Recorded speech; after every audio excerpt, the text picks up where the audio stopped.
Okay, Massmart interim results out this week, so we thought we'd have one of these video discussions about them. Let's just start off with, why would you want to be in a retailer in the South African context, would you say? Well, there's a big emerging middle class that has come to the fore over perhaps the last decade or so. So you've seen all the retailers benefit through the middle of this last decade. So it's access to credit, but it's just more like another 2 million middle class incomes in households in South Africa. And potentially that number could double and then double again over the next decade. So at the everybody end who's selling food all the way through to clothing is going to benefit from this move. everything in between, appliances, the whole lot. And a lot of it is credit. You know, in the past, people didn't have access to credit in banking and the ability to get a loan from whether it's African Bank or from FNB or whatever, get a credit card, all that sort of thing, start affording lounge suites and LED TVs and better quality homeware and so on and so forth. Absolutely, because if you rewind 20 years ago, there was only a small segment of the population that had access to credit. And it's not just South Africa, obviously, it's Africa generally. A lot of Africans come down here to shop and then take this stuff back home. But also these guys have been expanding up there, no? Yeah, particularly ShopRite and Massmart. Just to explain the little bubbles, this is the size of the company by market capitalization. So ShopRite, thanks to its excellent recent performance, is at about 32 billion. Massmart, the one we're talking there, is about 15 billion rand company. And then you've got African Bank, which is included because of the Ellerines connection, Pick n Pay, Truworths, Spar, Foschini, and Woolworths. So those are the kind of big 6 or 7. What are we saying though? I mean, as far as picking this one in particular is concerned. Okay, first things first, this is different to some of these guys, okay? Simply because they're not a credit retailer, they're a pure cash retailer. In fact, they sold the last portion of their credit book on the cash and carry side. Yeah, so these guys like Foschini and Truworths in particular, and you can get a card and then they are actually lending you the money. Exactly. The other big elephant that's not here because it's not listed is Edgar's, or the Edcon Group, which includes CNA and a couple other things. But of course they got delisted about a year and a half ago, 2 years, 3 years. Okay, so why we picked Massmart is simply because they are a cash retailer and they sell everything up and down from food, appliances and even clothing. So they've got those 4 divisions, cash and carry, which is targeting the spaza shop and the wholesaler. Yes. And then mass discounters, which remind me is Game. Yes, Game and Dion Wide. Okay, mass warehouse, which is Macro. Yes. And then obviously the mass builder, which is the Builder's brand. Builder's warehouse. Which is the newest one. And obviously the latter is much more, you know, upper end, middle income people regenerating their homes, getting a new shower. Not cash built, yeah.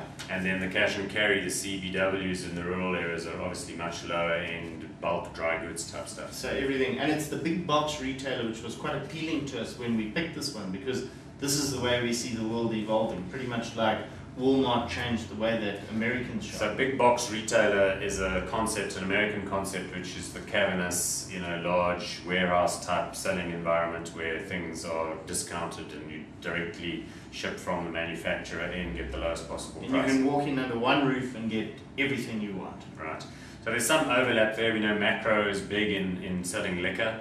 You know, Game is more in the sort of appliance environment, and then as you say, those lower end guys are coming in and selling these enormous crate-sized bully beef and baked beans type operations. And nappies, yeah.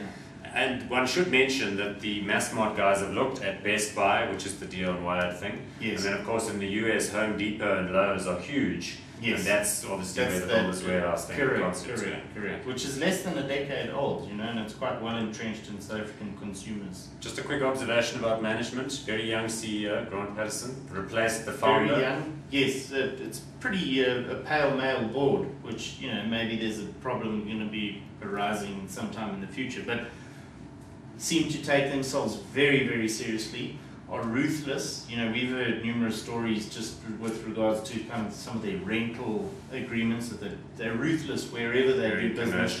Ruthless on the cost-cutting exercises and very involved with the businesses. So from a management point of view, and you see these comments they make about their 2012 plan and the 5-year plan sounds like the Soviet Union, but in fact, you know, they're very progressive in terms of identifying sites and working out where they want the business to be.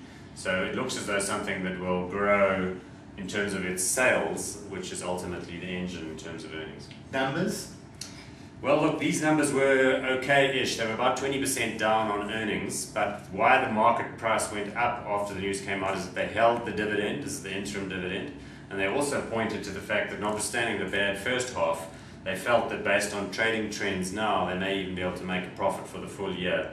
So not profit, they make lots of profits. They'll be able to get earnings to be comparable to last year. Exactly. So there's a little bit of a rally, and they're not far from their all-time highs, around 90 bit of change. 95, 96 is And one final point, always the prospect of corporate action, either in the long run, the separate listing and unbundling of the group in terms of its core models, and then of course, you know, it is potentially in play if some of the global retailers, and I'm thinking Walmart, Carrefour, Tesco, these sorts of people want to enter the market. Obviously not everybody wants the grocery angle, so the kind of big box retailer type we've been talking about could be attractive to foreign players.